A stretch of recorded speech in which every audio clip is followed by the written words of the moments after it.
Welcome to another episode of the Strong Family Project podcast. I'm Joe, joined by Mel. Today we have a huge episode for you on making sure things are going well throughout your family seasons, but also understand that things may not go well, and that's also okay, and we're going to go over how to get them back on track and how not to stress over it. It's a big episode, so we're talking about stress-free family management throughout the course of a full year plus. Welcome back to the Strong Family Project podcast, where we guide you on the path to raising confident, independent, and resilient children in a strong family environment. And I figured we would start with a little, you know how we used to do a little segment where we ask each other a question. And I thought it would be appropriate to say, what is your favorite season? Fall. Why? I was hoping I was getting away with one word answer. I like the smells. I like the cooler temperatures, good sleeping weather. I do struggle a little bit with shorter days, which would be the downside of the fall, but it is also one of my favorites. I played a lot of fall sports. Football season, the smells remind me of it, getting outside more because the temperatures are cool and it's not as hectic as the summer. And so I enjoy fall. What about you? I'm going to have to say spring, although I do love fall too. Spring, because especially this last year, I enjoyed it so much here. Just everything. I love the idea of things regrowing and like rebirth and like new leaves on the trees. And that whole concept brings me so much hope. And I just enjoyed it extra. And also everything's getting warmer. So I like warmer temperatures. So I would go spring. And so today Mel's going to get into some seasonal topics. And we're not talking actual seasons. We're talking about seasons of life, where things aren't always a rocket ship to the moon. They're not always as bad as they seem. Things will go in and out. And so putting some verbiage around this will help you understand it and stress less when things are going badly. Now, before Mel gets into her seasons of life, I want you to think about it like this. We all kind of work in seasons. I like a 90-day reset for our family, and we are a little off track with this stuff right now. And this week on Wednesday, I've taken a day off of work to get back on track. I hate the feeling of being off track, even in the smallest ways. And the reason why I've developed that attitude about it is because we've started to live so fast and so purposeful in a 90-day world where we come up with our family plans, where we come up with our strong family project plans. We sit down and do work plans. We do fitness plans. We set our goals. We execute for 90 days. We pop our heads up. We look around, see where we're at, and then we repeat for another 90 days. And that kind of lines up with how the seasons work. And what I like about that is that things will be off track in your goal setting, your family, your stress life.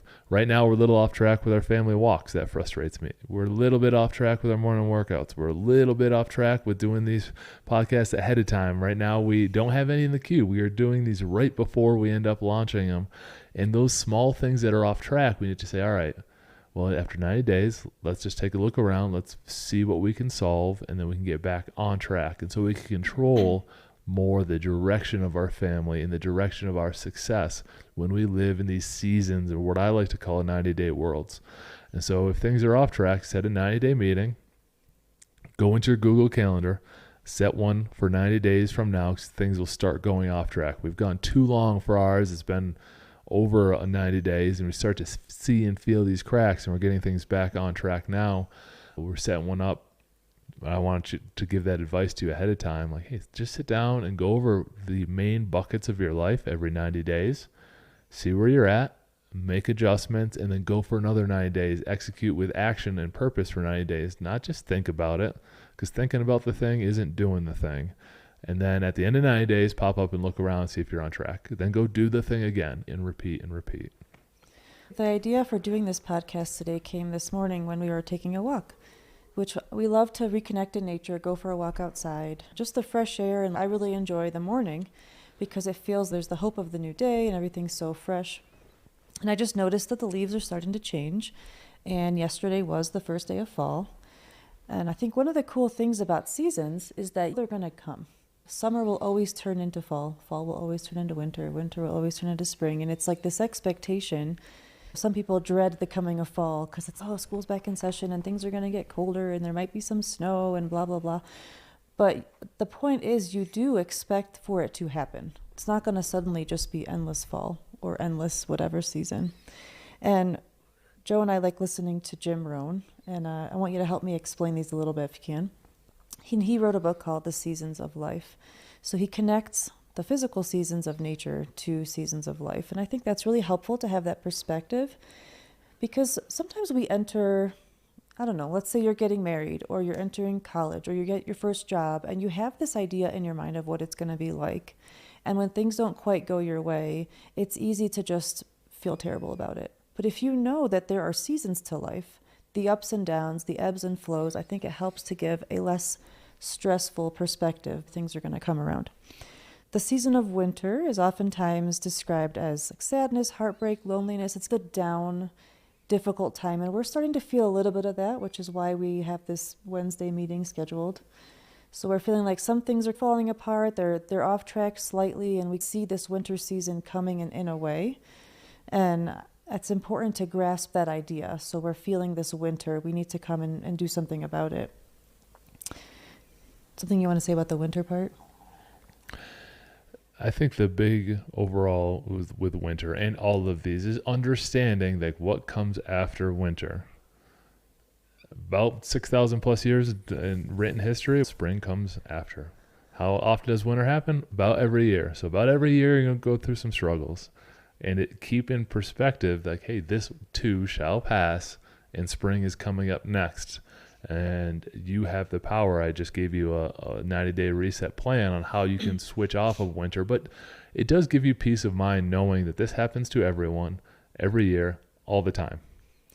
Yeah, this is just part of life, right? This is what it is. And like you said, the next season will inevitably come. So spring, and like I mentioned earlier, I love it because of the new opportunities, the hope, everything's growing and expanding. And it is like a super happy time of year. And same thing with that as being a season of life. So we're not talking like literally you're going to feel the season of spring in spring. It could be any time of the year, but lots of new opportunities. When we were moving, that was a spring for us because we saw all these new opportunities for us as a family, for our kids at their new school, all these different new ideas of living in a different part of the country. We were building our resilience. There was so much spring. And then after that, inevitably comes summer. And this is the time of like sustained growth. Everything is just like in full bloom. And we've been feeling this for a while. The kids have been doing so well with their new schools for the last 2 years. I feel like we've been in this kind of summer mode where it's still so exciting to have moved to a new place and experience a new way of living. And that's been our summer, so to speak. There's like an abundance of good happening. And then inevitably, fall will come. And here's where there's a lot of successes that can be encompassed in fall. There's so much like beauty outside, but also there could be things starting to fall apart. So this is what we're talking about as well in the fall, where we are starting to see that we're off track in some ways, or we had this expectation that school will start and we'll have so much time to just get everything on track. And it just hasn't been as easy as we anticipated, which has been frustrating. But we recognize that like we're seeing this fall, if we don't get the hang of it now, it might become like a deep winter. And I think that recognition is really important to have. Let me add another layer to this as Mel's going through the seasons. Think about it in terms of harvest. When you go out and you look at all the beautiful plants growing, or if you're the analogy of farming, like, hey, you reap what you sow. Like you didn't sow it, you didn't plant it right then and it instantly came up. You planted it when you didn't see the benefit of it yet. You knew it was going to be months until you saw the benefits of it. And when you're coming out of the winter and you're going into the spring, that is purposeful effort that you need to put in so that you can then harvest 30, 60, 90 days down the road. And to even move outside of this analogy, it happens all the time in the business world. So if our marketing, if we're not closing a lot of people, if we're not signing up a lot of new members and things like that, we look back 60 or 90 days to see what our marketing plan was then, because now we're reaping what we had sown 90 days prior, and now we're having the benefit of it. It's like when you step on a scale and you're like, man, I gained 10 pounds. It didn't happen last night. It happened over the last 90 days of things being slightly off track, which then resulted in that. You look in your bank account and say, whoa, like things are tight. They weren't tight because of your decision yesterday. It was tight because of your decision 30, 60, 90 days ago where things started going off track. You started to purchase things you probably didn't need or other luxury items, and now it's reflected. And so you have to have a little bit of this forward thinking that the work you're going to do now, you're not going to see immediately, but you will see in the next season. And the more that you lean into that and say, wow, things are tough right now, I need to lean into my reading, my personal development, my family structure. I need to lead into my 90-day resets. I need to make sure my core values are tight. And then in 90 days, things are going to be amazing. There's going to be some strife in between that. Got to go through that so that you get to reap the harvest when it is time. I think sometimes when you're setting goals, it gets so exciting that you have this goal in mind. But then when it comes to those day-to-day, like you actually have to do the things. I love that you break it up into these 90-day segments because it feels reachable. Okay, in 3 months, we're going to get to re-meet, regroup, and make sure we're on track. So I think that is super beneficial. The other thought that came to mind that parallels what you were saying is when you are sowing those seeds, this is like with kids. You don't always see the benefits right away. Like we might have something that happens. Let's say our kid played a great soccer game and they showed great sportsmanship, which is what we talked about on Tuesday's episode. You're like, yeah, I'm doing something right. Like my parenting is working. But oftentimes with raising kids, you're not going to see the rewards of all your sowing and all of your effort until later on. And we need to be patient with that. And we need to make sure that we're putting in those deposits and investing in them every day in the best way that we can so that when it is time to harvest, we don't look back and say, man, when they were 5 or 6 or 10 or whatever, I wish I had sown these seeds in them. Having children is the ultimate practice in delayed gratification. You're going to put in tons of work now and not know if it matters to 20 years from now. It's like planting a tree. It's not like these annual harvests. And yes, you'll have wins along the way and you'll have tough times along the way, but you don't get to really know for about 20 years from your effort. It's still worth it. I completely agree. You really have to have that long-term perspective though, that what you do now matters 10, 15 years from now. So I had a couple thoughts here of how to get through the rough season, just figure out where you are now. So you can ask yourself, what kind of season am I in now? And this is fall right now in terms of outside. And this is the beginning of the new school year. And maybe your kid is having a harder time at school this year. Maybe this is a tougher year for them. Maybe they're starting at the middle school or starting at the high school, or maybe one of their friends moved away. So I think it's important to recognize where you are, in what season are you in as a family, as an individual. And this is that piece of our strong family path called the relationships within the family, where we have to be aware of where each person is at. And that's a challenge because there's 5 people in our family and everybody could be in a different season. So we want to be aware of that. Are you growing apart from your spouse? Does that need to be worked on? Maybe one of your kids is just a tougher kid to handle. Maybe their personality just bumps up against yours and you're struggling more with that lately. So I think checking in with yourself, with what season you are in and the other people in your family are in, can be just a nice way to start to understand how to move forward from that. And from that, I think it's important to have good, clear communications because assumptions can be really dangerous. Like I want to say what that little thing for assume is, but I won't.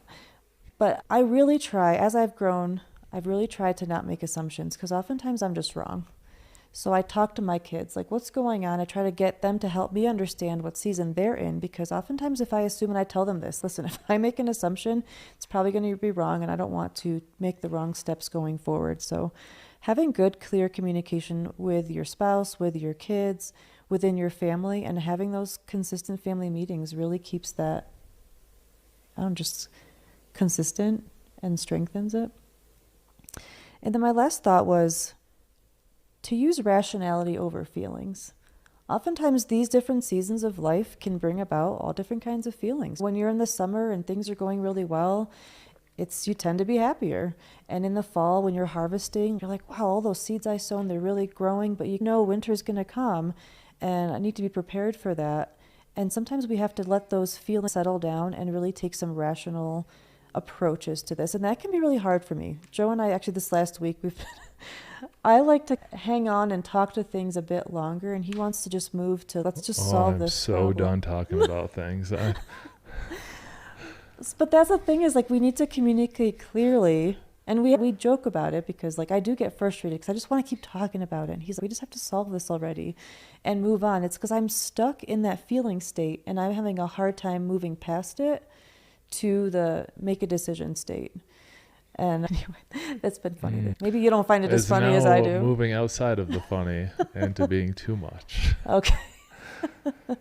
So there is something I saw on, I'm going to say social media, some different quotes. I wish I knew who so I could give them credit, not mine. But they talked about action. And I mentioned this a little bit earlier when you set your 90-day plan, then you put your head down and do the thing. And it talks about, like, talking about the thing isn't doing the thing. Writing a to-do list isn't doing the thing. Doing research on doing the thing is not doing the thing. Calling your friends and chatting about it again is not doing the thing. And it had all these list items, and really doing the thing is doing the thing. And I'm sick of all the hot air and talk around so much in life. I'm going to go do this. Okay, go do it. Don't tell me about it because you're not doing it. That's why you're telling me. And it frustrates me because I have people that reach out like, hey, can you support me on this? Absolutely. And then they immediately quit. Like, they make it 2 weeks and whatever their goal is and they quit. You know what? Doing the thing's harder than talking about the thing, and they weren't ready for that friction. And I'm ready for that friction. I love doing things. I love the challenge, and that's just how I've cultivated my life, that I want to be doing and I don't want to be talking, and it gets frustrating after a while. I think you made an important point that I don't want to gloss over. You love the friction. This is the struggle, I think, because I'll use myself as an example. I've been wanting to read more. I listen to a bunch of podcasts. These people talk about how they're reading this book and they're learning that. And I'm like, ooh, I want that to be me. And I think about it. And I've even bought some books lately. And they sit on a nice pile on my desk. And then when I think to myself, wow, I went through today and didn't even pick up this book. How is that possible? Then that's the friction for me. Like this morning I went out on the porch, and I have given up Facebook and Instagram for a couple weeks again.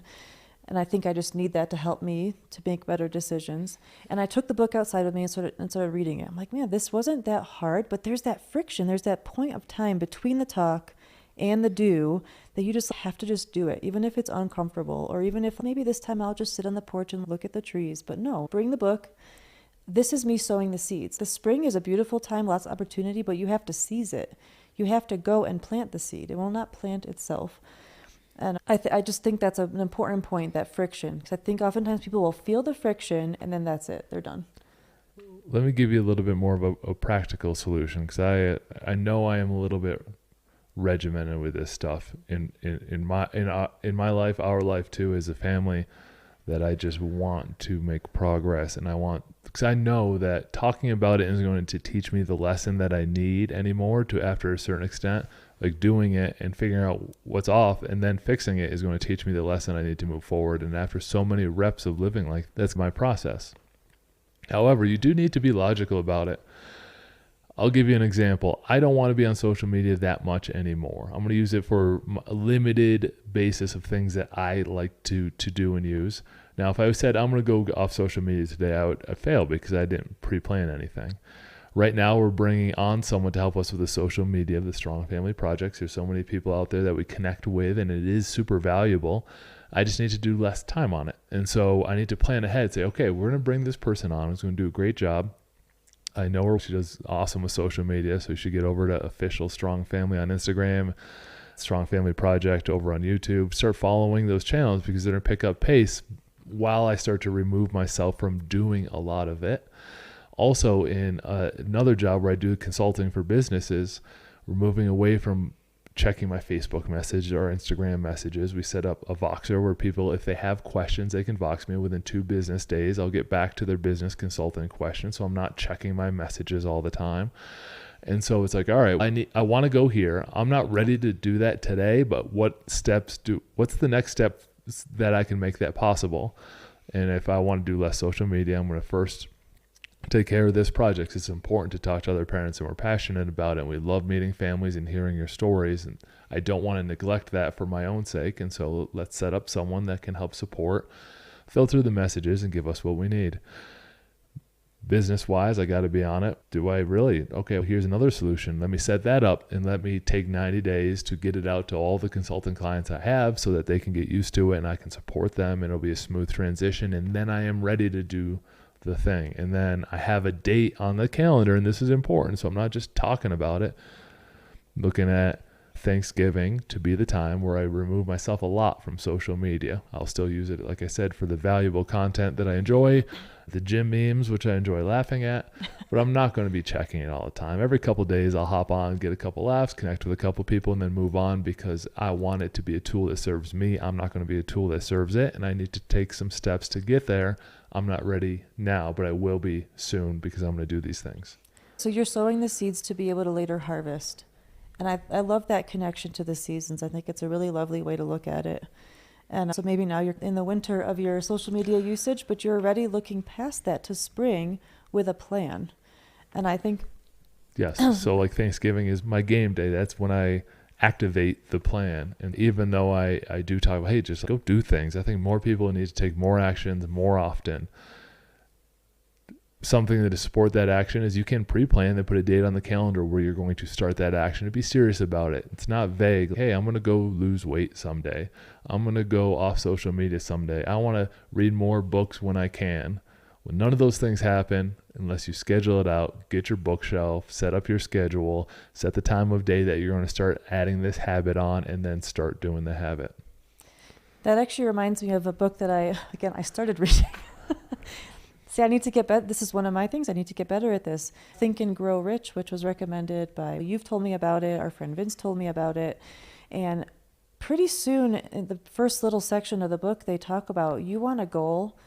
You need to be so specific, exactly what you want it to look like, what date it's going to be done by, just like you're mentioning.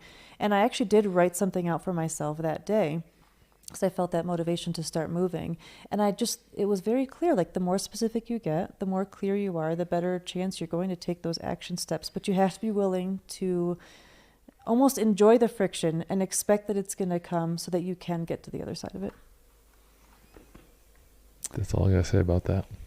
I love the seasons, and this is a cool way to think about life. Is that all that's on your pre-printed, typed out sheet? I had to give it some thought, yeah. That is quite fancy.